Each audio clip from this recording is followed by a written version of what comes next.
Assalamualaikum warahmatullahi wabarakatuh. Kali ini kita akan mempelajari mengenai genetika.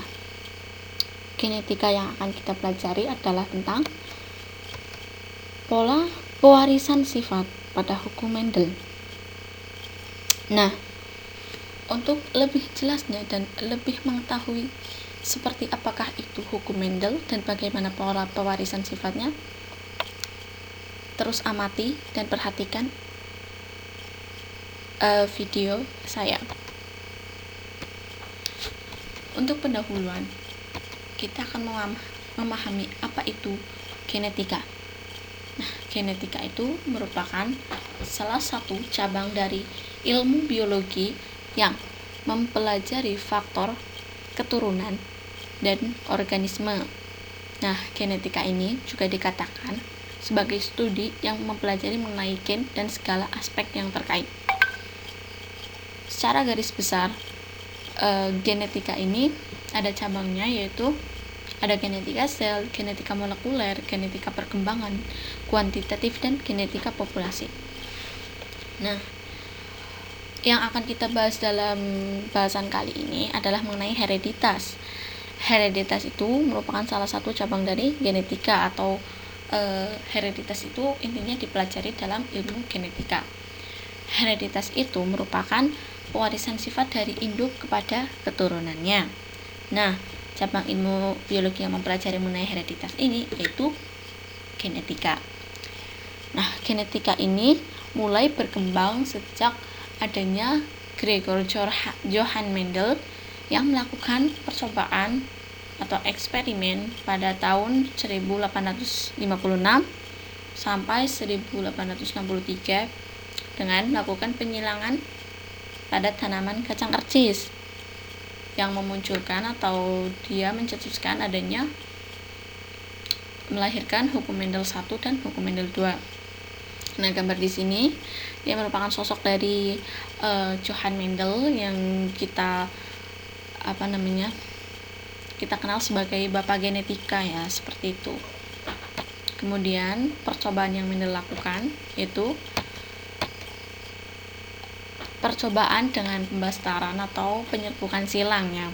Tapi sebelum si Mendel ini melakukan percobaan dengan penyerbukan silang, terlebih dahulu dia memastikan dulu nih dengan melakukan penyerbukan sendiri. Jadi awal mulanya dia mencari atau memilih tanaman kacang arcis yang berbunga ungu, kemudian yang berbunga ungu dan berbunga putih. Nah, kemudian dia melakukan penyerbukan sendiri kepada tanaman arcis yang berbunga ungu, dilakukan penyerbukan sendiri, kemudian ditunggu sampai dia berbuah.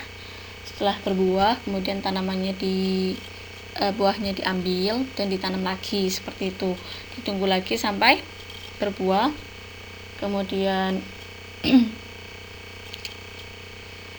diambil lagi bijinya dan ditanam lagi, seperti itu berulang kali sampai dia yakin bahwasannya penyerbukan secara sendiri itu akan menghasilkan galur murni yang sifatnya akan sama persis dengan induknya, seperti itu. Kemudian dilakukan juga kepada tanaman kacang arcis yang berbiji yang berbunga putih, ya, sama melakukan penyerbukan sendiri, kemudian ditunggu sampai beberapa saat hingga dia berbuah, kemudian buahnya diambil dan ditanam lagi. Setelah itu tunggu sampai berbunga, terus melakukan penyerbukan sendiri lagi, seperti itu berulang kali hingga dia benar-benar yakin bahwa yang dihasilkan atau keturunannya itu akan memiliki sifat yang sama persis dengan induknya. Nah, poin pentingnya itu di sini. Kemudian setelah dia yakin bahwasannya keturunan yang dihasilkan dengan penyerbukan sendiri itu adalah sama persis seperti itu, dia melakukan percobaan dengan pembastaran, ya. Pembastaran itu penyerbukan silang. Penyerbukan silangnya itu dilakukan dengan memindahkan polen dari bunga putih ke bunga ungu. Nah, kemudian dia menunggu nih beberapa bulan sampai muncul buah. Nah, buahnya ini kemudian akan diambil. Buahnya akan diambil. Setelah diambil, buah yang masaknya diambil dan ditanam lagi. Kemudian ditunggu ya beberapa minggu sampai kacang kaprinya tumbuh menjadi bunga. Nah, ketika tumbuh menjadi bunga ini, Mendel itu mengamati bunga seperti apa yang dihasilkan seperti itu. Kemudian dia bisa mencetuskan adanya hukum Mendel 1 yang berbunyi bahwa misalnya sifat merah atau sifat ungu ini dari bunga itu bersifat dominan terhadap sifat putih dari bunga tanaman kacang kapri atau kacang kritis ini.